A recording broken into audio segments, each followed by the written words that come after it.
जय हिंद ऑफिसर्स। जैसा कि पॉलिटी सीरीज में आप लोग ऑलरेडी पढ़ चुके हैं आगे की क्लासेस कि संविधान क्या है, संविधान की जरूरत क्यों है और अदर टॉपिक आपको उसमें कवर कराए गए हैं। और साथ ही में उस टॉपिक के आपको फंडामेंटल राइट्स उसी में एसोसिएटेड था और उस टॉपिक के आपको एमसीक्यू भी दे दिए गए हैं। ऑलरेडी आपको 25 एमसीक्यू से रिलेटेड दिए गए हैं। आप जाके प्लेलिस्ट में चेक कर सकते हैं, जो आपकी पॉलिटी प्लेलिस्ट बनी हुई है, उसमें आपको सारे के सारे क्वेश्चंस और सारे टॉपिक्स मिल जाएंगे। आज हम बात करेंगे संविधान की विशेषताओं के बारे में और साथ में देखेंगे क्या पृष्ठभूमि रही है संविधान की, यानी संविधान जो बना है इसके पीछे की पृष्ठभूमि क्या है, कैसे ये तैयार हुआ। तो ऑफिसर्स बिना लेट किए हुए चलते अपने आज के टॉपिक पर।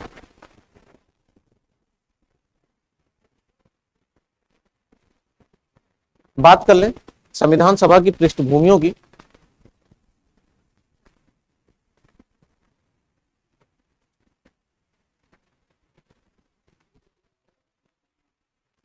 तो ऑफिसर संविधान सभा के जो विचार पूछा जाएगा, सर्वप्रथम किसने रखा था ना, तो भारतीय संविधान सभा का जो विचार है सर्वप्रथम किसने रखा था, वन लाइनर क्वेश्चन में आपके यहाँ एकदम आ जाएगा।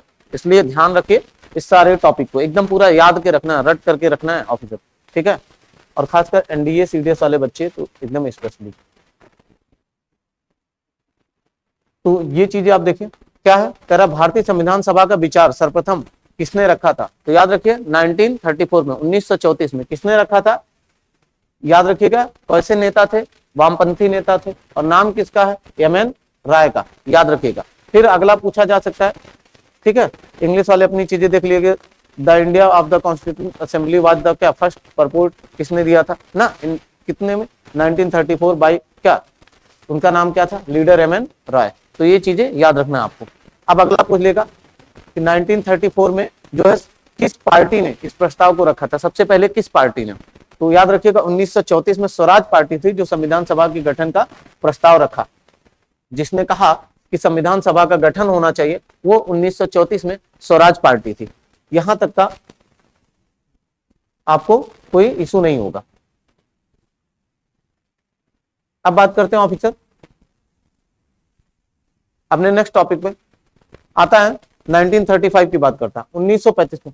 ये आपने देखा 1934 में एमएन राव ने, यानी व्यक्ति कौन था, अगर पूछा जाए कौन से नेता ने पहले बात किया था, एमएन राव ने।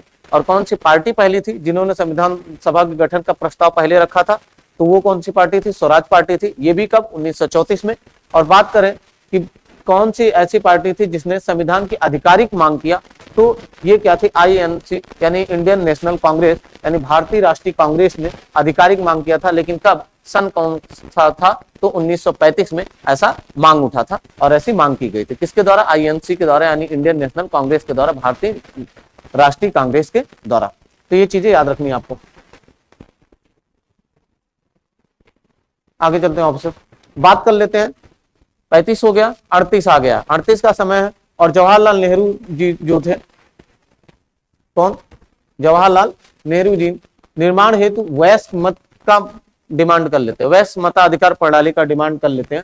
यानी इन्होंने किसकी डिमांड की, एडल्ट फ्रेंचाइज की ऑफ कॉन्स्टिट्यूशन मेकिंग। याद रखिएगा इन्होंने किसकी डिमांड कर ली, वयस्क मताधिकार प्रणाली की डिमांड कर लिया। किसने, तो पूछा जाएगा वयस्क मताधिकार प्रणाली की डिमांड किसने किया था पहली बार, तो किसने किया था, याद रखिएगा इनका नाम जवाहरलाल नेहरू जी।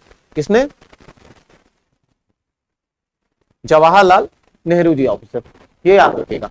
इसके बाद बात करें ब्रिटिश सरकार इस मांगों को सैद्धांतिक रूप से स्वीकार कब किया ना, 1940 में उनको लगा कि सैद्धांतिक रूप से जो मांग उठाए जा रहे ये सारे जायज है और उसे ब्रिटिश गवर्नमेंट ने मांग लेती है, ठीक है। तो 1940 में से मान लेती है। तो आप देख रहे क्रम से ना कि 1934 में एमएन राव ने डिमांड किया, फिर ऐसी पार्टी कौन सी आई जिसने पहली बार संविधान सभा के प्रस्ताव को रखा, तो स्वराज पार्टी 1934 में। फिर 1935 में आधिकारिक रूप से संविधान सभा की मांग किसने किया, 1935 में किसने, आईएनसी ने, यानी इंडियन नेशनल कांग्रेस ने।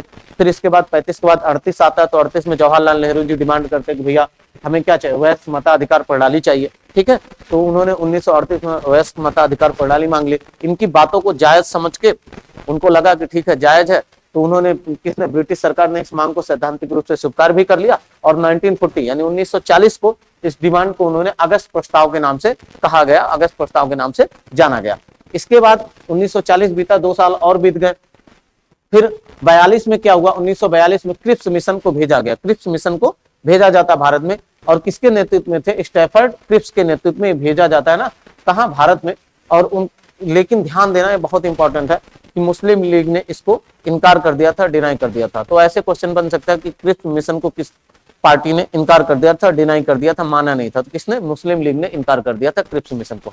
तो ध्यान दीजिएगा ना, 40 में उन्हें अगस्त प्रस्ताव से मान लिया गया, और 42 में क्या हुआ, क्रिप्स मिशन को भेजा गया कि जाओ और देख के आओ चीजें क्या है, कैसे है भारत में, और कैसे वहां के संविधान सभा की जो मांग उठ रही, कैसे वहां पे इनको इंडिपेंडेंस बनाया जाए, कैसे इनको संविधान सभा बनाने का हक दिया जाए ना, कैसे ये लोग काम कर पाएंगे, कैसे वर्क करेंगे। तो इस पे चीजें क्रिप्स मिशन को भेजा गया था 1942 में। याद रखिएगा बस, क्रिप्स मिशन आया कब, 1942 में।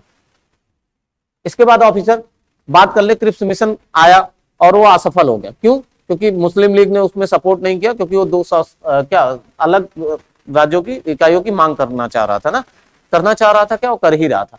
ठीक है, अब बात कर लेंगे यहाँ पे ऑफिसर हम कि क्रिप्स मिशन की असफलता के बाद 1946 में कैबिनेट मिशन भारत में आया। ठीक है, तो आपको ये समझ में आया।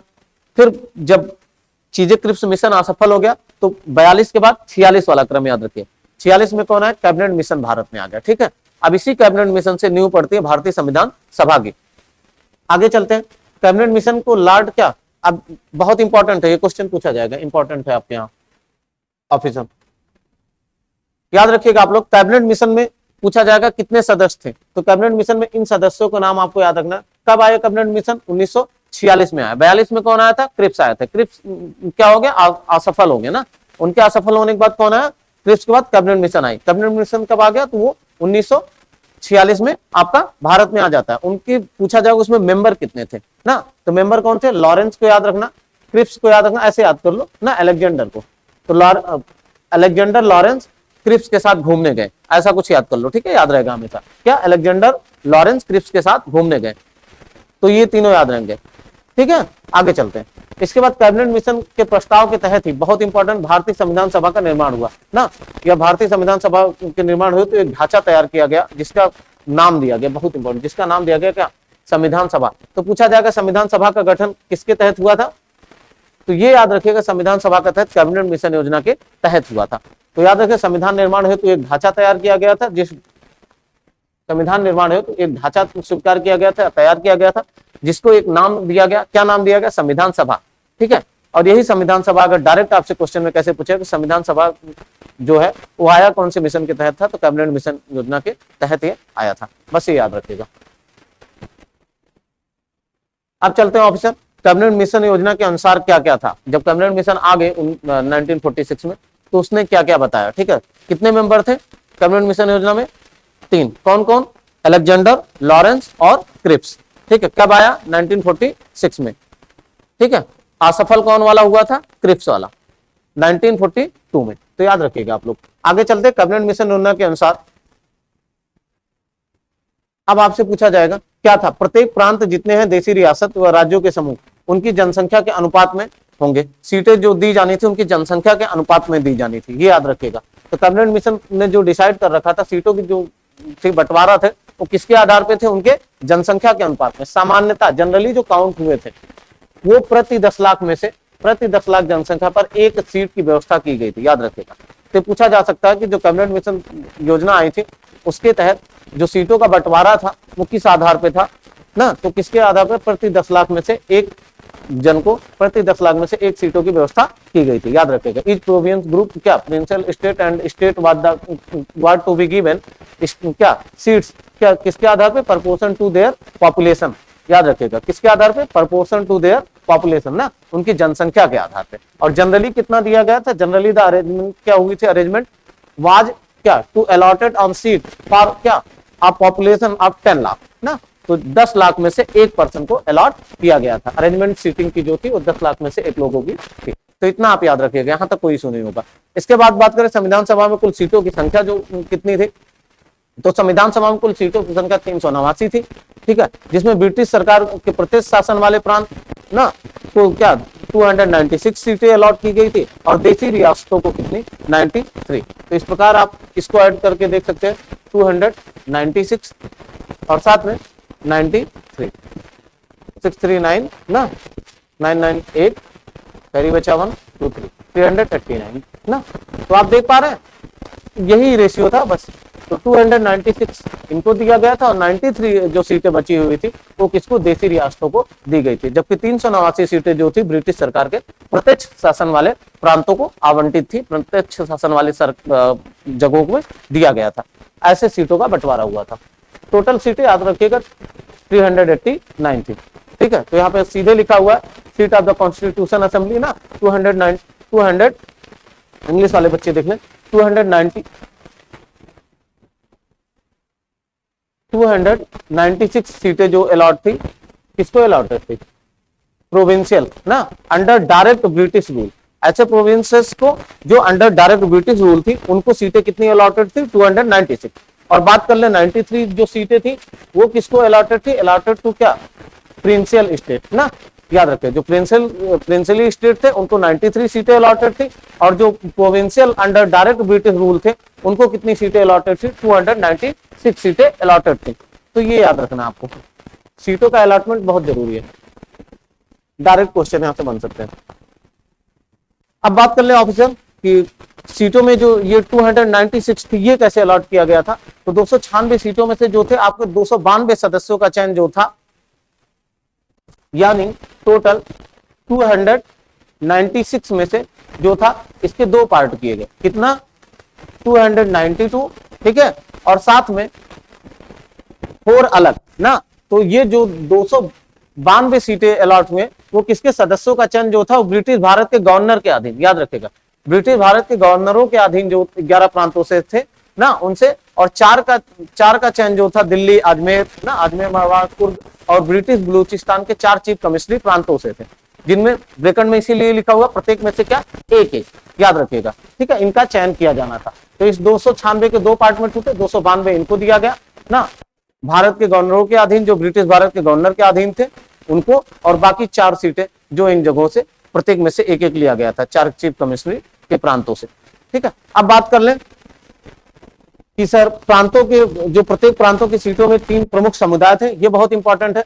ऐसे क्वेश्चन पूछ लेगा किन किन समुदायों को रखा गया था सीटों में, तो बहुत ज्यादा जानने की जरूरत नहीं, बस आपको इतना पता हो कि मुस्लिम, सिख और सामान्य।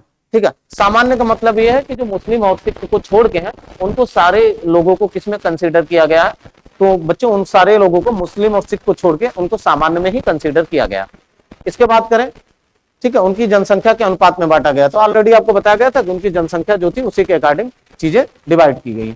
उम्मीद है यहां तक का कोई इशू नहीं होगा। अब आप देख सकते हो नीचे इंग्लिश वाले, in each province the seat were to be क्या, डिस्ट्रीब्यूटेड अमंग 3 मेन कम्युनिटी। कौन कौन सी मेन कम्युनिटी थी, तो है Muslim community, Sikh community and general.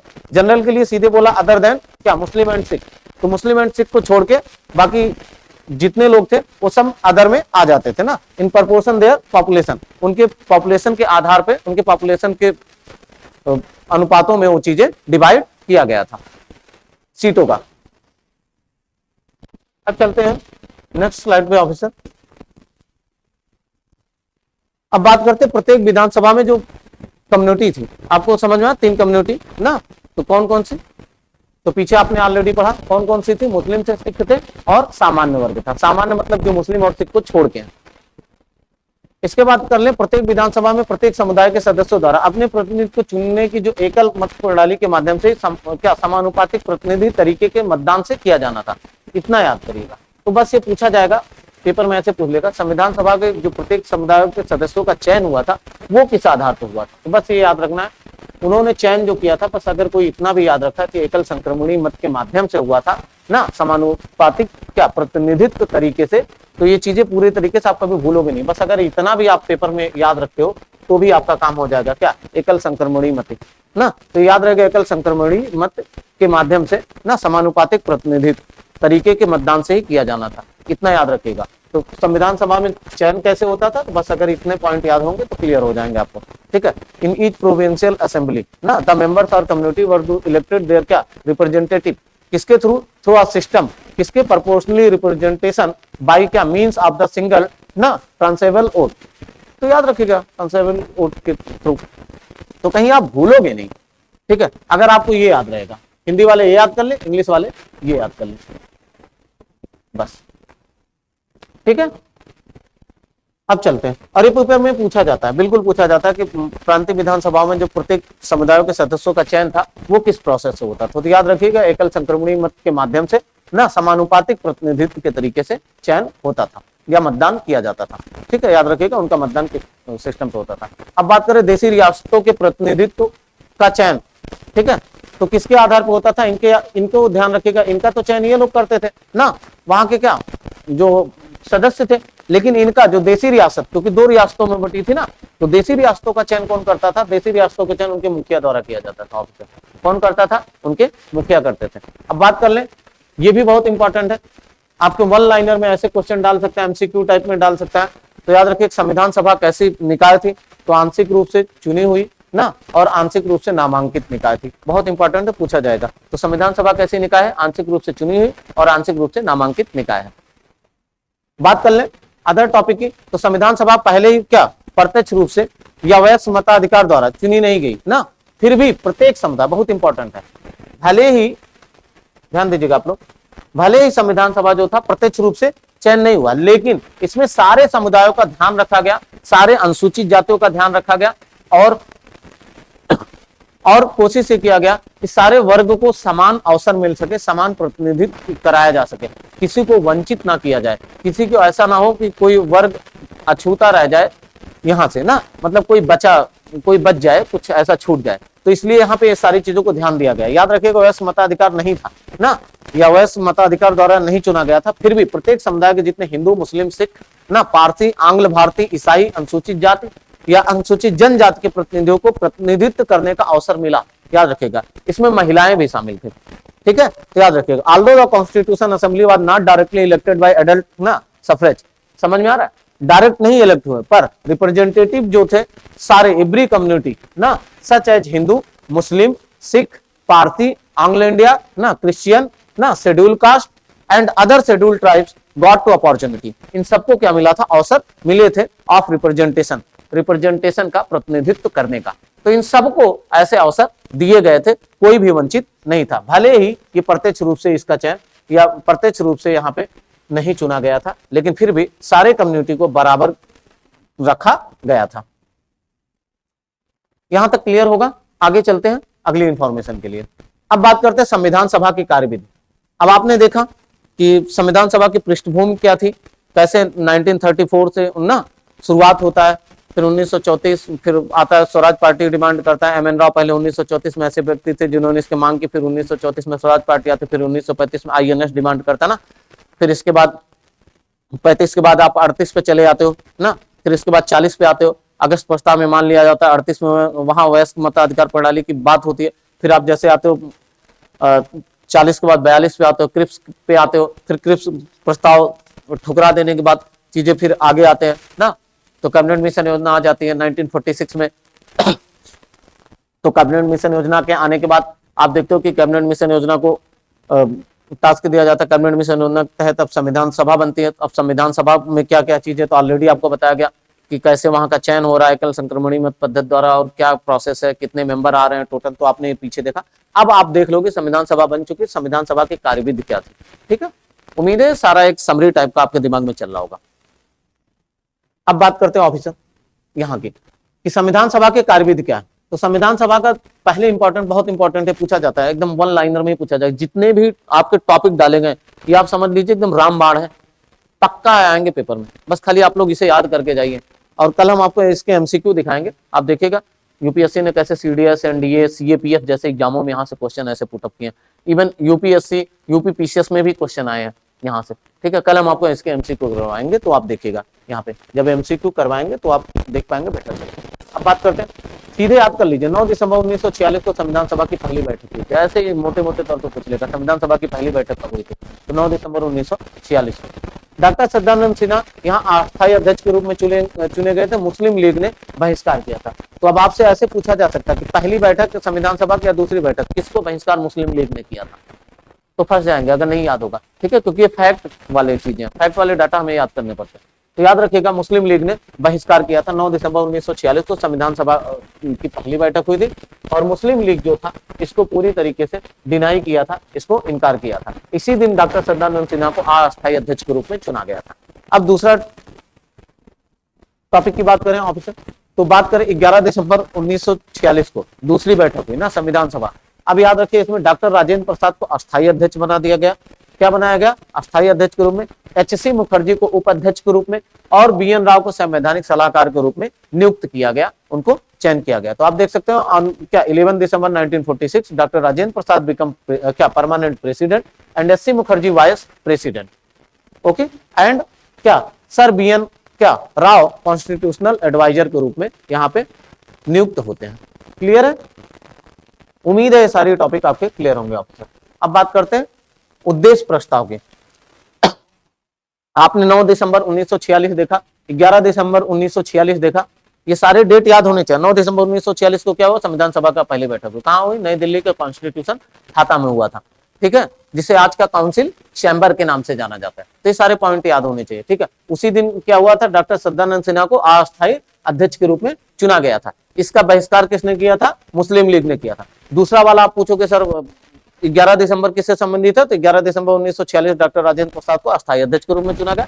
SC. Mukherjee उपाध्यक्ष बने, बी.एन. राव जो थे संवैधानिक सलाहकार के रूप में नियुक्त हो जाते हैं। इसके बाद जो अगली डेट आपको याद रखनी होती है वो है 13 दिसंबर 1946। ये 13 दिसंबर 1946 नेहरू जी ने उद्देश्य प्रस्ताव को प्रस्तुत किया था। क्यों इंपॉर्टेंट है 13 दिसंबर 1946? तो इस दिन क्या आया था? उद्देश्य प्रस्ताव आया था। ये पूछा जा सकता है कि उद्देश्य प्रस्ताव किस दिन नेहरू जी ने प्रस्तुत किया था, तो याद रखिएगा 13 दिसंबर 1946। इसके बाद बात करें अब उसमें था क्या क्या उद्देश्य प्रस्ताव में। देखिए यहाँ पॉइंट बनाना था, खैर आप लोग देखिए, यहां मैं ऐसे ड्रॉप कर देता हूं, आप लोग समझ जाइएगा। अब उद्देश्य प्रस्ताव की बात करें तो पहले चीजें उसमें क्या थी? पहला पॉइंट क्या था? भारत जो होगा पूर्ण संप्रभु गणराज्य होगा और अपने संविधान स्वयं बनाएगा, ठीक है, ऐसी बात की गई थी।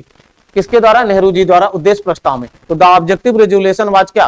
Presented by Jawaharlal Nehru on 13 दिसंबर 1946। तो याद रखिएगा ये तब दिया गया था। इंडिया शैल बी क्या? Fully sovereign Republic and form its own constitution ना। तो सोवरेनिटी वही होता है कि आप अपने आप को संप्रभु बना पाए, ठीक है। संप्रभुता, सोवरेनिटी मतलब क्या होता है? संप्रभुता। संप्रभुता आपको जब मैंने शुरू में पढ़ाया था, पहली वाली वीडियो आप देखिए पॉलिटी में, तो उसमें बताया गया कि संप्रभु राज्य या संप्रभु देश वे हैं जो अपने आंतरिक और बाह्य मसले हल करने के लिए पूर्णतः स्वतंत्र होते हैं। अपने अंदर के और अपने बाहर के दोनों मसलों को हल करने के लिए पूर्ण रूप से स्वतंत्र होते हैं। उन्हें हम कहते हैं कि उनके पास संप्रभुता है, ठीक है।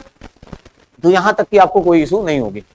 तो पहला पॉइंट यह था कि भारत क्या पूर्ण संप्रभु गणराज्य होगा और अपने संविधान स्वयं बनाएगा। तो ये आपका पहला पॉइंट हो गया। इसके बाद दूसरा पॉइंट क्या है?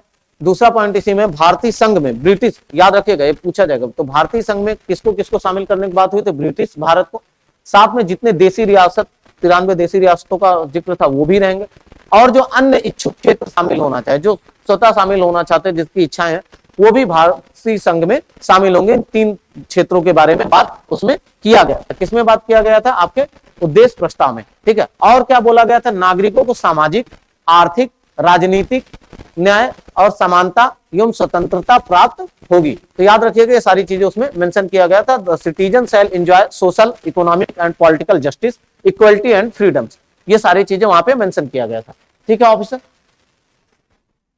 तो ये रहा आपका थर्ड पॉइंट इसमें जो मेंशन किया गया था। हालांकि ये चीजें वहां पे नंबरिंग होनी चाहिए थे, बट बाय मिस्टेक ऐसा हुआ।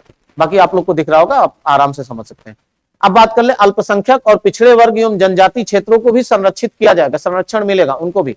ये भी इंपॉर्टेंट, ये भी अलग पॉइंट है, ठीक है। तो अल्पसंख्यक, पिछड़े वर्ग एवं जनजाति क्षेत्रों को संरक्षण मिलेगा। तो याद रखिएगा safeguard shall be provided to क्या? Minorities, backward classes and tribal areas. तो इन सबको क्या मिलेगा? संरक्षित किया जाएगा, इनको संरक्षण प्रोवाइड होगा। ऐसी सारी चीजें आपके उद्देश्य प्रस्ताव में मेंशन थी, जो कि 13 दिसंबर 1946 को उद्देश्य प्रस्ताव प्रस्तुत किया गया था। किसके द्वारा? जवाहरलाल नेहरू जी द्वारा। उम्मीद है यहां तक का कोई इशू नहीं होगा ऑफिसर। चलते हैं नेक्स्ट जानकारी के लिए, नेक्स्ट स्लाइड पे। अब बात कर लेते हैं और उसमें क्या पॉइंट थे। तो और कुछ पॉइंट थे जो आपको यहाँ पे जिक्र किया जा रहा है। अगली पॉइंट उसमें क्या मेंशन था उद्देश्य प्रस्ताव में कि अवशिष्ट शक्तियां जो होंगी वो क्या होगी? इकाइयों के पास होगी ना। तो आप रखिए power shall be remain with क्या? द यूनिट, ये याद रहेगा। आगे सभी शक्तियों को अंतिम स्रोत, ये बहुत इंपॉर्टेंट है भाई। अक्सर वन लाइनर में ऑफिसर आपसे पूछ लिया जाता है कि भारत की जो शक्तियों का अंतिम स्रोत है वो कौन है। तो आप लोग अभी न्यूली जब होते हैं तो आप बोल देते हो कि संविधान है, संविधान से रियल ताकत मिलती है। नहीं, आपको संविधान से ताकत नहीं मिलती। संविधान बताता है कि आपको ये करना है, ये करना है, लेकिन रियल ताकत जो मिलती है वो भारतीय जनता से मिलती है।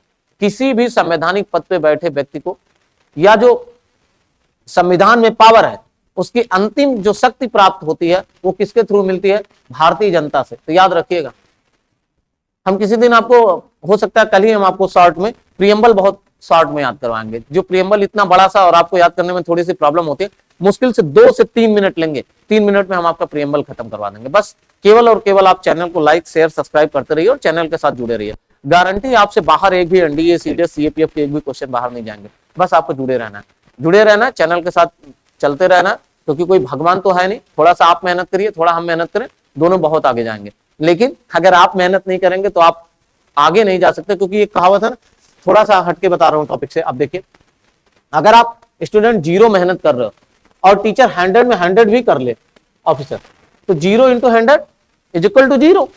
इसका मतलब आप समझ रहे हैं, अगर कोई एक पर्सन 0 एफर्ट कर रहा है, चाहे वो टीचर चाहे अगला पार्टी, और दूसरी पार्टी 100 में 100% दे दे, अरे 100 नहीं मैं कहता हूं 200% दे दे, 200%, 300%, आई मीन तुम जितना भी 0 बढ़ा पाओ बढ़ा लो भाई, पीछे कोई मतलब नहीं। आप 0 से मल्टीपल करोगे 0 ही मिलेगा। मैं यहाँ एक और 0 बढ़ा दूं, लो 1000% मैंने मेहनत किया और आपने 0, सब क्या हो गया? 0। इसलिए इंपॉर्टेंट है कि आप दोनों पार्टी, टीचर और स्टूडेंट, दोनों अपने गोल को डिसाइड करें और दोनों मेहनत करें, तभी जाके बच्चा ग्रो कर पाएगा। इसलिए निवेदन है कि आप डेली क्लासेस को अटेंड करिए, जहां कहीं भी कोई इशू है आप इन्फॉर्म करिए, सारी प्रॉब्लम आपकी मिटिगेट की जाएंगी। Let it be come two point. अब बात करें कि सभी शक्तियों का अंतिम स्रोत कौन होगा, तो भारतीय जनता होगी, याद रखिएगा, ठीक है। इसके बाद ये जो प्रस्ताव आया था, कौन सा? 13 दिसंबर 1946 को जो प्रपोजल आया था, इसे बहुत इंपॉर्टेंट है, पूछा जाता है पेपर में, कब स्वीकार किया गया, कब मान लिया गया? तो ये प्रस्ताव जो था 1947 को सर्वसम्मति से क्या कर लिया गया? स्वीकार कर लिया गया। तो पूछा जाएगा इट वाज क्या यूनानिमस हो गया ना, unanimously adopted on 22 January 1947 and become the क्या basis of the preamble। तो याद रखिए, यूनानिमस मतलब होता है एकजुट होके, किसी भी चीज को जब एक साथ मान लेते हो तो उसे कहते हैं यूनानिमस हो गए ना, मतलब एक साथ सहमति, उसी को चीजें कहते हैं, ठीक है। अब याद रखिएगा, यह प्रस्तावना कब पूछा जाएगा, कब मान लिया गया था? तो 22 जनवरी 1947 को इसे स्वीकार कर लिया गया था। किसकी बात कर रहे हैं? 13 दिसंबर 1946 को क्या आया था? तो जवाहरलाल नेहरू ने उद्देश्य प्रस्ताव प्रस्तुत किया था। यही चीजें याद रखें। तो उद्देश्य प्रस्ताव को कब सर्वसम्मति से मान लिया गया था?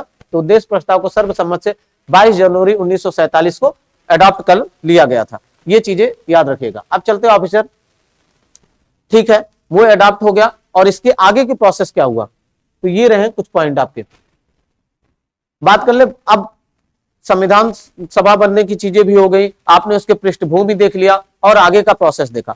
अब आपको जो समझने वाली बात है कि भारतीय स्वतंत्रता अधिनियम 1947 से कुछ परिवर्तन हुए संविधान सभा में, ठीक है। वो अमूलचूल परिवर्तन क्या थे? संविधान सभा में क्या ऐसे परिवर्तन आए जो भारत स्वतंत्रता अधिनियम 1947 के परिवर्तित होने से आपका संविधान सभा में कुछ परिवर्तन आए थे? वो कौन कौन से पूछा जाता है, इंपॉर्टेंट टॉपिक है। जितने टॉपिक आपको कराए जा रहे हैं सारे बहुत इंपॉर्टेंट है, केवल बच्चों आपको देख के जाना, आपके एग्जाम में पक्का फंसेंगे क्वेश्चन।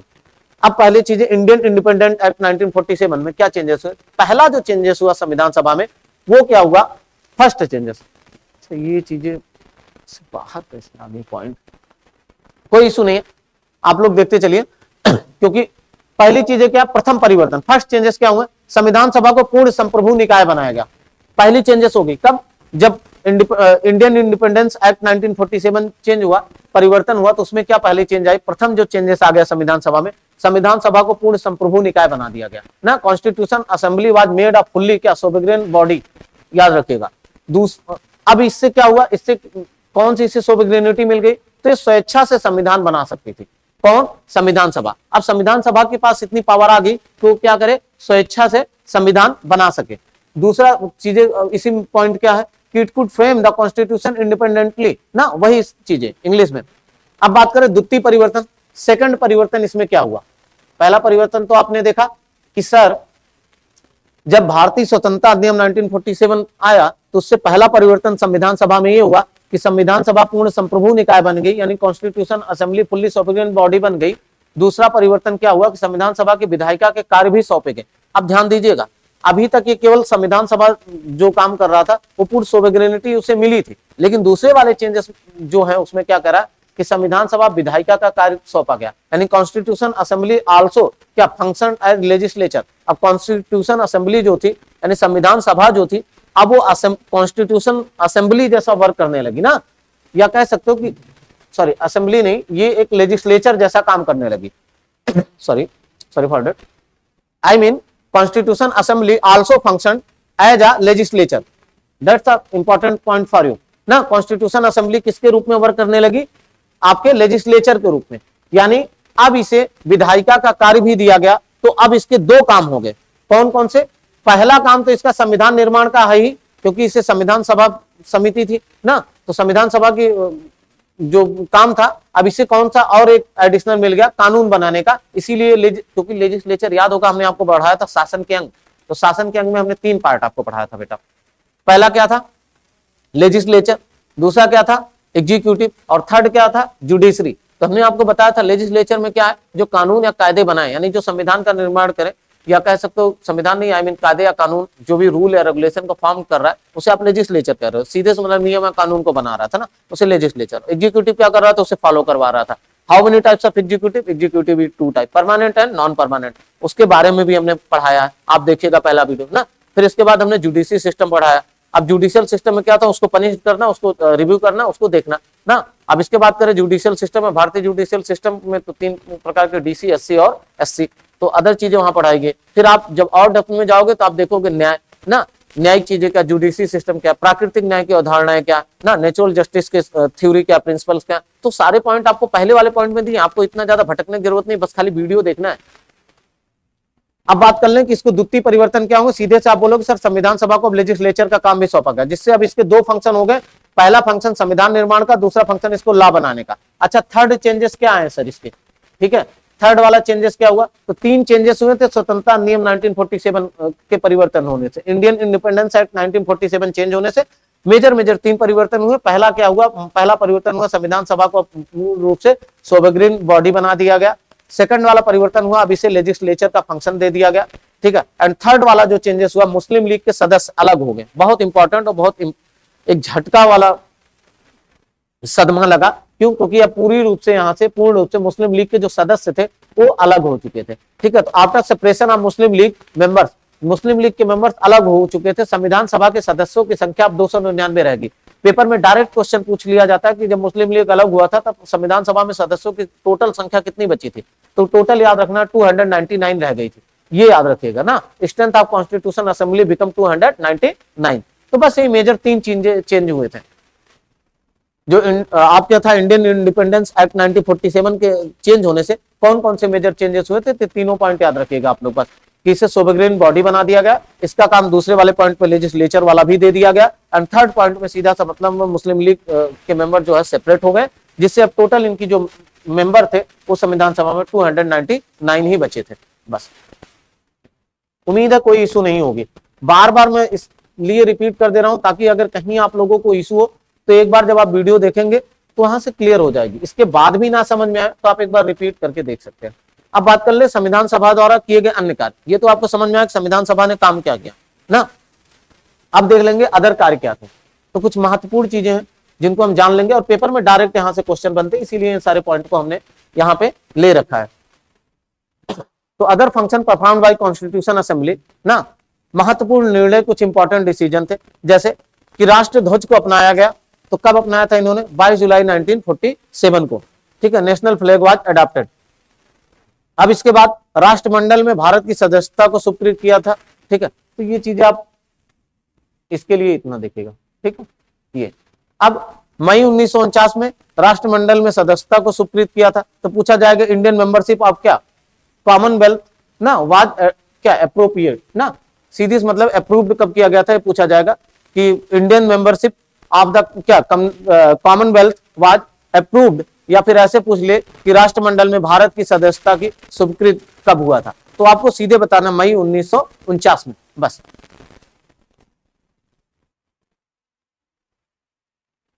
ठीक है ऑप्शन। कब? मई 1949 में। तो याद रखिएगा कॉमनवेल्थ में जो अप्रूव्ड हुआ था वो कब हुआ था? मई 1949 में। या फिर इसी को आप बोल दोगे कि राष्ट्रमंडल में भारत की सदस्यता कब स्वीकृत हुई। अब ये देखो, ये तीनों लगभग आपको सेम मिल जा रहे हैं। तो क्या है? राष्ट्रगान को अपनाया गया कब? 24 जनवरी 1950 में। राष्ट्रगीत कब अपनाया गया? 24 जनवरी 1950 को ना। और राजेंद्र प्रसाद को प्रथम राष्ट्रपति चुना गया, वो भी 24 जनवरी 1950 में। तो बस इतना याद करना है। ऊपर वाले दो याद करिए। राष्ट्रमंडल में सदस्यता की बात करें तो मई 1949 आप सभी को याद होगा।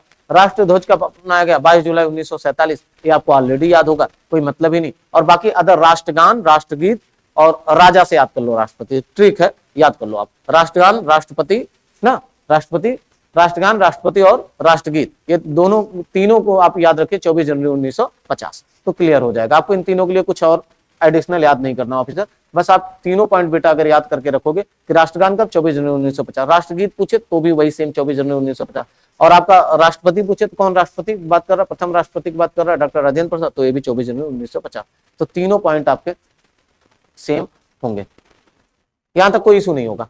ठीक है, ये डायरेक्ट क्वेश्चन आने वाले हैं, डायरेक्ट क्वेश्चन पूछे जाते हैं, इसीलिए हमने ये चीजें यहाँ पे मेंशन कर रखा है। अगर आपसे पूछे राष्ट्रमंडल में भारत की सदस्यता कब स्वीकृत हुई, तो सीधा सा मतलब है ये कब हुआ था? मई 1949 में। या इंग्लिश में पूछे इंडिया मेंबरशिप ऑफ द क्या कॉमनवेल्थ वाज क्या अप्रूव्ड कब हुआ था, तो सीधे से मतलब आप बोलोगे सर मई 1949। तो कहीं इशू नहीं है, बस आपको बार बार इसे चीजें देखते रहना है। अब बात कर ले संविधान सभा के कार्यकाल। तो संविधान सभा का कार्यकाल जो था tenure of the constitution assembly, तो सीधा सा मतलब संविधान सभा का कार्यकाल 2 वर्ष 11 माह 18 दिन में इन्होंने पूरा किया था। ठीक है, कुल कितने बैठक हुई थी? तो सर 11 बैठक हुई थी, सारे पॉइंट में है। ठीक है, तो कितने हुए थे? 2 वर्ष 11 माह 18 दिन। कुल कितने बैठक हुए थे? तो कुल टोटल सेशन कितने हेल्ड हुए? Sir 11 session. लगभग कितने देशों को हमने देखने के बाद, कितने देशों को अध्ययन करने के बाद हमने संविधान लिखा, ये भी पूछा जा सकता है। तो याद रखिएगा 60 देशों के। ठीक है, संविधान सभा पे कितने दिन चर्चा हुआ था, कितने दिन डिबेट हुआ था? तो टोटल क्या अडॉप्ट कॉन्स्टिट्यूशन वाज क्या डिबेट फॉर द 100 क्या 14 डेज ना, तो 114 दिन 114 डेज तक चर्चा हुए थे, याद रखिएगा आप लोग। तो बस ये चीजें रहे कुछ आपके पॉइंट। ये सारे के सारे जितने पॉइंट आपको बताया गया सब फैक्ट हैं, सब आपको केवल एक बार अगर आप कंटिन्यू इस चीज को तैयार करते जाएंगे तो आप देखेंगे एक क्वेश्चन नहीं, पेपर में इन्हीं फैक्ट को घुमा फिरा के आपको बहुत सारे क्वेश्चन देखने को मिलेंगे। तो आपको निश्चित तौर पे सफलता मिलेगी, बस खाली आपको देखते रहना, चीजों से जुड़े रहना। ठीक है, क्योंकि ये कुछ फैक्ट ऐसे हैं जिसको आपको बार बार रिवीजन करते रहना, नहीं तो फिर दिक्कत हो जाती है। अब चलते हैं बेटा आगे की क्लास में और अंतरिम संसद के रूप में भूमिका देख लेते हैं। तो 24 ये भी देखिए जितने पॉइंट हमने मेंशन कर रहे हैं ना, ये सारे पॉइंट एक एक लाइन 2-2 लाइन इधर उधर करके आपको एमसीक्यू में घुमा देगा, इसलिए ये सारे पॉइंट हम लेके आए। बस आप क्लियर कर लीजिए, कल आप देखिएगा यहाँ से कितने सारे पॉइंट आपके सीएपीएफ, सीडीएस और अदर एग्जाम में पूछेगा। ठीक है, तो आपसे ऐसे पूछ लेगा कि संविधान सभा की अंतिम बैठक कब हुई थी, सीधे से बोलेगा या अंतिम बैठक कब हुई थी, तो 24 जनवरी 1950 को अंतिम बैठक हुई थी ना, तो सीधे से मतलब पूछेगा अंतिम बैठक कब हुआ था, तो 24 जनवरी 1950 को। रोल एज द क्या प्रोविंशियल पार्लियामेंट, ये पूछा गया अंतरिम संसद के रूप में भूमिका ना, प्रोविजनल पार्लियामेंट होता ना कि प्रोविजनल डिग्री होती है, अदर होता है अंतरिम डिग्रियां होती है, अदर चीजें तो वैसे। ठीक है, तो role as the provisional parliament तो पूछने का, तो 24 जनवरी 1950 को अंतिम बैठक हुई, तो फाइनल मीटिंग हेल्ड ऑन क्या 24 जनवरी 1950 को।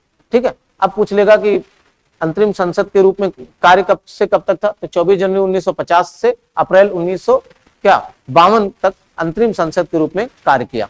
तो ये याद रखेगा, तो पूछा जाएगा अंतरिम संसद के रूप में कब कार्य किया, कब से, तो 24 जनवरी 1950 से लेके ध्यान रखिएगा अप्रैल 1952 तक।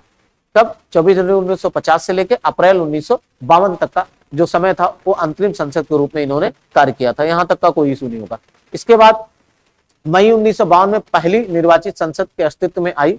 ठीक है, तो याद रखिए जब मई 1952 में पहली निर्वाचित संसद अस्तित्व में आई तो ये चीजें अपने आप स्वतः समाप्त हो जाएंगी, तो वहां पे प्रोविजनल पार्लियामेंट का कोई मतलब ही नहीं रह जाता। तो यहाँ से 3 क्वेश्चन बन सकते हैं, बस ये बन सकता है कि अंतिम बैठक कब हुई थी, और ये पूछा जा सकता है कि अंतरिम संसद के रूप में कब से कब तक काम था, तो 24 जनवरी 1950 से लेकर 1952 तक का याद रखिएगा, कब? अप्रैल माह के। ठीक है, अंतरिम संसद के रूप में कार्य किया ना, क्योंकि मई में तो ये क्या हुआ, मई में पहली निर्वाचित संसद अस्तित्व में आ ही गई। ठीक है, अप्रैल तक ये चला था, अप्रैल के बाद मई ना, तो मई में ये चीजें आ ही गई, तो यहाँ से पूछा ही नहीं सकता। तो यहाँ से एक क्वेश्चन ये बन सकता है कि पहली निर्वाचित संसद अस्तित्व में कब आई, और दूसरा क्वेश्चन यहाँ से बन सकता है कि अंतरिम संसद के रूप में कब से कब तक कार्य किया भाई, 26 जनवरी 1950 से लेके मई 1900 अप्रैल 1952 तक, आप ये बोल दीजिएगा, ठीक है, क्लियर हो जाएगा कि कहां से कहां तक, 26 जनवरी 1950 से अप्रैल 1952 तक अंतरिम संसद के रूप में कार्य किया। अब अगला पूछ लेगा तो इसको बता देना। तो मैं जानबूझ के इतने टाइम लगा रहा हूं आपको ताकि आप समझ सको, क्योंकि आप लोगों की जो एज ग्रुप होता है ना ऑफिसर, वो 16 to 18 है, तो चीजें थोड़ा सा आप नया नया आते हो, आप कोई साइंस बैकग्राउंड से होगा ना, तो कोई मैथ बैकग्राउंड से, उन्होंने इतने डेप्थ में चीजें नहीं पढ़ रखी होती, तो इसलिए आप इरिटेट मत होइएगा, जानबूझ के आपको ऐसा कराया जाता है, क्योंकि आप अभी आपका जो माइंडसेट है उतना ग्रो नहीं हुआ है, अभी आप जस्ट दूसरे डिफरेंट फील्ड से आए हो और डायरेक्ट आपको ये देखने को मिलता है। क्योंकि यूपीएससी है तो इतना तो बेसिक्स, इतना तो मिनिमम करके जाना आपको, ठीक है, इसलिए ये चीजें कराई जा रही है, और देखिएगा इससे बाहर आपको नहीं आएगा। चलिए अब बात कर लें भारतीय संविधान के अन्य देशों से ग्रहण।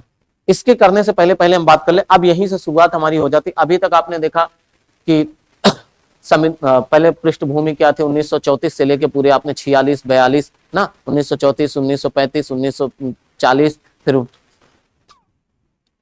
1942 फिर 1946 ना, तो सारे पॉइंट आप लोगों ने देखा, आपने समझा कि किस तरीके से क्रम वाइज सीक्वेंस वाइज हम आगे आगे बढ़ते गए, क्या क्या पृष्ठभूमि रही संविधान के निर्माण की ना। इसके बाद आपको बताया गया संविधान सभा जब बन गई तो संविधान सभा में कितने मेंबर थे, कहां से लिए गए, टोटल लोगों को जो प्रतिनिधित्व था वो किस आधार पर बांटा गया था, ये सारी चीजें आप पढ़े। अब हम यहीं से शुरुआत होती है, जब संविधान बन गया तो अब बात होती है कि संविधान जो बना तो उसकी विशेषताएं क्या, भारतीय संविधान की विशेषताएं क्या, ठीक है, इसीलिए इस टॉपिक का नाम ही है पृष्ठभूमि एवं विशेषताएं, भारतीय संविधान की पृष्ठभूमि एवं विशेषताएं। अब जब बात कर ले विशेषताओं की ऑफिसर, तो विशेषताओं में क्या, भारतीय संविधान जो है ना, मैंने ऑलरेडी आपको बताया डिफरेंट लगभग 60 देशों से हम लोगों ने अध्ययन किया, तब जाके भारतीय संविधान को बनाया गया।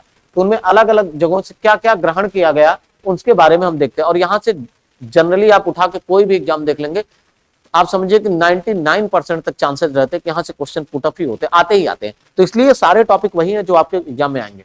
चलिए बिना देरी किए देखते हैं, और जल्दी आप देखिए। तो चलिए इन सब पे एक शॉर्ट ट्रिक हम आपको प्रोवाइड करवा देंगे, अभी आप देखते चलिए, इन सबके शॉर्ट ट्रिक बनवाएंगे हम, ठीक है। अब बात कर लें कि अगर हम भारतीय संविधान के स्रोतों से कौन कौन सी चीजें लेंगे, डिटेल सोर्स आप क्या, borrowed by the Indian constitution from other क्या कंट्रीज, जैसे पहला जो है ब्रिटेन की हम बात कर ले, तो ब्रिटेन से क्या है, संसदीय शासन प्रणाली यानी पार्लियामेंट्री सिस्टम लिया गया, संसदीय विशेषाधिकार पार्लियामेंट्री प्रिविलेज की बात कर रहा है ना, विधि के शासन की बात कर ले, संवैधानिक रूप से राष्ट्रपति की स्थिति की बात कर ले, constitutional position of the president ना, फिर विधायी प्रक्रिया की बात कर ले ना, लेजिस्लेटिव प्रोसेस अदर की बात करें तो हम सीधे मतलब विधेयी प्रक्रियाओं की बात कर ले, एकल नागरिकता की बात कर ले, हम बात कर ले सिंगल सिटीजनशिप की यानी चुनाव में सर्वाधिक मत पाने वाले जो विजयी होते हैं उनकी बात कर ले, मंत्रिमंडल प्रणाली की बात कर ले ना, परमाधिकार लेखा की बात कर ले। इसमें कुछ तो हम आपको बस एक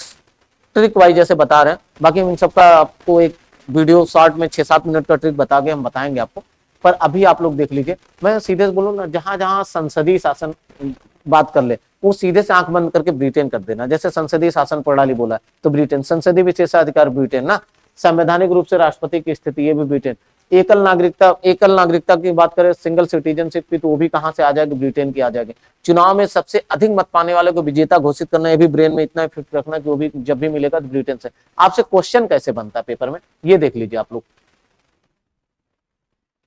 तो क्वेश्चन ऐसे दे देगा, एकल नागरिकता कहां से लिया गया, तो अब आपको पहला दे देगा ब्रिटेन, फ्रांस, कनाडा ना, और फिर रूस।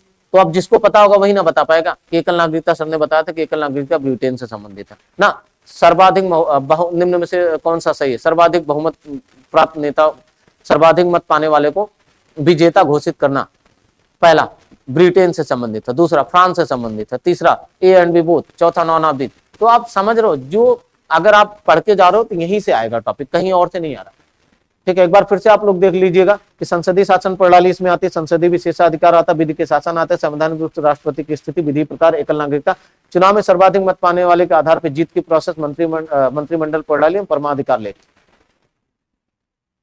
अब बात कर लें ऑफिसर कनाडा से क्या लिया गया, तो ये इंपॉर्टेंट है। तो एक क्या सशक्त केंद्र के साथ अर्ध सरकार की स्वरूप भी इसी से लिया गया। इसके बाद अवशिष्ट शक्तियां जो केंद्र के पास होगी, अगर पूछ ले कि अवशिष्ट शक्तियां केंद्र के पास से कहां से लिया गया, तो कनाडा से लिया गया। ठीक है। राज्यपाल की नियुक्ति कहां से लिया गया? कनाडा से लिया गया। तो ऐसे ही क्वेश्चन आपके यहाँ आएंगे और कुछ नहीं। फिर अगला पूछे आयरलैंड से क्या लिया गया? तो आयरलैंड से राज्य के नीति निर्देशक तत्वों को लिया गया, यानी जिसे डीपीएसपी के नाम से आप जानते हैं, डायरेक्टिव स्टेट प्रिंसिपल के नाम से ना, डीपीएसपी है यानी राज्य के नीति निर्देशक तत्व, ठीक है। तो राज्य के नीति निर्देशक तत्वों की बात कर ले, राष्ट्रपति द्वारा राज्यसभा के सदस्यों को मनोनीत करना ना, राष्ट्रपति द्वारा राज्यसभा के सदस्यों को मनोनीत करना, तो ये भी क्या आयरलैंड से ही लिया गया। फिर बात करें दक्षिण अफ्रीका से क्या लिया गया? तो दक्षिण अफ्रीका से संविधान संशोधन की प्रक्रिया ली गई है, ये वाला, ठीक है, ये बेटा, ठीक है। तो दक्षिण अफ्रीका से क्या लिया गया? संविधान संशोधन की प्रक्रिया। पूछ लेगा निम्न में से कौन सा ऑप्शन से संविधान संशोधन की प्रक्रिया लिया गया? दक्षिण अफ्रीका, कनाडा, फ्रांस, ऑस्ट्रेलिया। तो अब जिसको पता होगा दक्षिण अफ्रीका से ही संविधान संशोधन प्रक्रिया संबंधित, दक्षिण अफ्रीका मार के आगे बढ़ जाएगा, ऐसे आ जाएंगे। या आपको दे देगा निम्न में से सही मिलान कीजिए ना, उसको मिलाना होगा आपको एरो लगा के, तो ऐसे पॉइंट दे देगा और कंट्री दे देगा। तो समझ रहे हो क्वेश्चन कैसे भी बना सकते हैं, लेकिन अगर आपको ये याद होगा तो कोई दिक्कत नहीं होगी। इन सब पे हम ट्रिक आपको देंगे, बहुत जल्दी ट्रिक हम लेके आएंगे। फिलहाल आज की क्लास में आप ये सारी चीजें पढ़ लीजिए, ठीक है। अब बात करें फ्रांस से क्या लिया गया, तो आप एक बार देख लीजिए घर पे। फ्रांस में क्या स्वतंत्रता की बात करता है, समानता की बात करता है, बंधुत्व के सिद्धांत। तो स्वतंत्रता, समानता और बंधुत्व का सिद्धांत कहां से लिया गया? फ्रांस से लिया गया, ठीक है। और गणतांत्रिक व्यवस्था जो है ये भी कहां से लिया गया? फ्रांस से लिया गया। तो गणतांत्रिक व्यवस्था और स्वतंत्रता, समानता और बंधुत्व की बात करें तो ये कहां से लिया गया? ये लिया गया है बेटा फ्रांस से। अब बात कर ले ऑस्ट्रेलिया की, तो सर ऑस्ट्रेलिया से क्या लिया गया? तो समवर्ती सूची का प्रावधान ऑस्ट्रेलिया से क्या है? समवर्ती सूची का प्रावधान ऑस्ट्रेलिया। और संसद के दोनों सदनों की संयुक्त बैठक जो है ये भी कहां से? ऑस्ट्रेलिया से। तो पूछा जा सकता है संसद के दोनों सदनों की संयुक्त बैठक कहां से लिया गया? तो आप बताओगे सर क्या है? ऑस्ट्रेलिया से लिया गया, ठीक है। ये चीजें मुझे अलग से कर देना था, बाकी ठीक है। अब बात करें जर्मनी से, जर्मन से क्या लिया गया? तो ये पूछा जाएगा। तो आपातकाल के दौरान मूल अधिकारों को निलंबन होना, जो आपातकाल के दौरान मूल अधिकार निलंबित होते हैं, ठीक है, वो कहां से लिया गया? तो कहां से लिया गया? जर्मन से लिया गया। तो इस प्रकार के कुछ आपके विशेषताएं हैं जो आप देखेंगे कि अलग अलग कंट्रियों से हम अलग अलग चीजें लेकर भारतीय संविधान को बनाया गया है। सबसे ज्यादा जो पार्ट लिया गया है भारत शासन अधिनियम 1935 से, ये पूछा जाता है कि सबसे ज्यादा पार्ट जो है भारतीय संविधान में किसका डाला गया? तो भारत शासन अधिनियम 1935 से, ठीक है। चलिए अब बात कर ले जापान से क्या लिया गया? तो विधि की स्थापित प्रक्रिया जापान से क्या है? तो याद रखिएगा विधि की स्थापित प्रक्रिया जापान से है। और सोवियत संघ जिसे आप रूस कहते हो, रूस से क्या लिया गया? तो मूल कर्तव्य, जो आपके मूल कर्तव्य है, ठीक है, वो कहां से लिए गए? वो है आपके सोवियत संघ से। समाजवाद में सामाजिक, आर्थिक एवं राजनीतिक न्याय का जो आदर्श है, वो सारी चीजें समाजवाद में सामाजिक, आर्थिक एवं राजनीतिक न्याय का आदर्श जो है वो भी कहां से लिया गया? आपके सोवियत संघ से लिया गया, यानी रूस से लिया गया। तो ये कुछ पॉइंट रहे जो आपको देखने हैं, ये विशेषताएं हैं, ठीक है। अब बात कर लें संविधान सभा की अदर कुछ विशेषताएं, जो कि शॉर्ट में खत्म करके हम इसे यहीं पे समाप्त करेंगे, ठीक है। तो बात करें संविधान सभा की विशेषताएं। संविधान सभा की पहली विशेषता है जो भारत का संविधान है वो सबसे क्या है? लंबा और लिखित संविधान है, ऑलरेडी आप सबको पता होगा, ठीक है। लचीलापन और कठोर मिश्रण है, यानी कहीं पे हार्ड भी होता है, कहीं पे आपको ऐसा लगता है कि यहाँ क्या है, कठोरता भी है, ठीक है। तो कहीं आपको हार्डनेस लगेगी, कठोर लगेगा, तो कहीं आपको लचीला, सॉफ्ट भी लगेगा, ठीक है। सार्वभौमिक वयस्क मताधिकार प्रणाली है, ठीक है। और इसके बाद बात करें पंथ निरपेक्ष राज है, यानी सेकुलर स्टेट फॉलो होता है। इसके बाद बात कर लें आपात उपबंध है 352, 356, 360 का ना। स्वतंत्र निकाय, इंडिपेंडेंट बॉडीज का भी है। त्रिस्तरीय गवर्नमेंट की बात भी करता है ना, आर्टिकल 73 वगैरह से संबंधित। फिर राज्य के नीति निर्देशक तत्व आर्टिकल 51 तक ना, 36 से 51 तक आप देख ले। मूल कर्तव्यों की बात करता है, मूल अधिकारों की 12 से 35 तक की बात करता है। फिर संसद के शासन प्रणाली देखिएगा आप लोग, संसद के शासन प्रणाली की बात करता है ना। स्वतंत्र एवं निष्पक्ष न्यायपालिका जो है ये भी अपनी एक विशेषता है। संसद की संपूर्णता और न्यायिक सर्वोच्चता का समन्वय, याद रखिएगा संसद की संप्रभुता भी बनी रहती है। और साथ में इंपॉर्टेंट ये हो जाता है जो आपकी जुडिशियल सुप्रीमेसी है वो भी बना के रखना ना। तो जुडिशियल सुप्रीमेसी भी बनी रहती है और संसद की संप्रभुता भी बनी रहे, इन सब चीजों को मेंटेन करके चलता है। ये भी हमारी एक क्या है, विशेषता है भारत की। हम बताएंगे आगे डेप्थ में आप लोगों को जब चलेगा, तो यही अगर खाली टॉपिक ही उठाएं तो ये सब भी अपने आप में 30-40 मिनट के कंटेंट तो यही बन जाते हैं, संसद की संपूर्णता एवं न्यायिक सर्वोच्चता का समन्वयन कैसे होता है, कैसे क्या है, समझ पा रहे हो। तो ये तो केवल आपको एक शॉर्ट में बताया जा रहा है बेटा कि कौन कौन सी चीजें विशेषताएं भारतीय संविधान में है, ठीक है। बाकी अदर जितने पीछे हमने पॉइंट कराए वो बहुत इंपॉर्टेंट है, आपको ध्यान देने, उससे क्वेश्चन आपको मिलेंगे। इसके बाद बात कर ले अल्पसंख्यक अनुसूचित जाति एवं अनुसूचित जनजाति है तो विशेष प्रावधान, ऑलरेडी हमने आपको बताया था, जैसे कि वहां पे आपको देखने को मिला था पीछे वाले टॉपिक में, तो ये सारी चीजें हमने बताया था कि इनकी भी क्या किया जाएगा, संरक्षित किया जाएगा। तो सारे के सारे पॉइंट आपको वही है। इसके बाद बात कर लें ये लास्ट और इंपॉर्टेंट टॉपिक कि 26 नवंबर भारत में संविधान दिवस के रूप में मनाया जाता है। याद रखिए 26 नवंबर को भारत में क्या संविधान दिवस के रूप में मनाया जाता है। क्यों? इसकी शुरुआत सन 2015 में किया गया। हुआ क्यों था? क्योंकि यह वर्ष जो है संविधान निर्माता डॉक्टर बी.आर. अम्बेडकर के 125वें जन्मदिन के रूप में मनाया जाता था, ठीक है, यह गया था, बस इतना याद रखिएगा।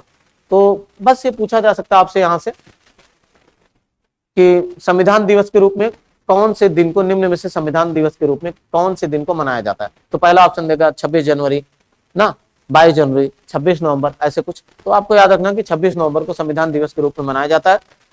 किसको याद करते हुए? तो बी.आर. अम्बेडकर जी को याद करते हुए। कौन सी जन्म दिन के दिवस के रूप में, कौन से मतलब कितने नंबर का इनका जन्मदिन था? तो आपको याद रखना कि 125वां जन्मदिन था, जिसके रूप में, जिसके उपलक्ष्य में मनाया जाता है। तो ऑफिसर इस प्रकार आपके कंटेंट यहीं पे खत्म होते हैं और इससे रिलेटेड जितने भी question NDA, CDS, previous other question में आए वो कल आपको एक साथ मिल जाएंगे और गारंटी के साथ से बाहर नहीं आने वाले। बस केवल आप मेहनत कीजिए, जो भी अदर कहीं बाहर आ भी रहे तो भी आपको कवर करा दिए जाएंगे। बस डेली आपको करना क्या है, कॉपी और पेन लेके बैठ जाना, टाइम टू टाइम आपको क्लासेस चेक करनी है, आपको प्लेलिस्ट में जाना है, पॉलिटी सेक्शन को ओपन करने और सारी की सारी पॉलिटीज आपको एनडीए, सीडीएस अदर के लिए यहीं पे कंप्लीट मिल जाएंगी। तो मिलते हैं नेक्स्ट क्लास में, तब तक के लिए आप हंसते रहिए, मुस्कुराते रहिए, मस्त रहिए और आगे बढ़ते रहिए। जय हिंद, जय भारत।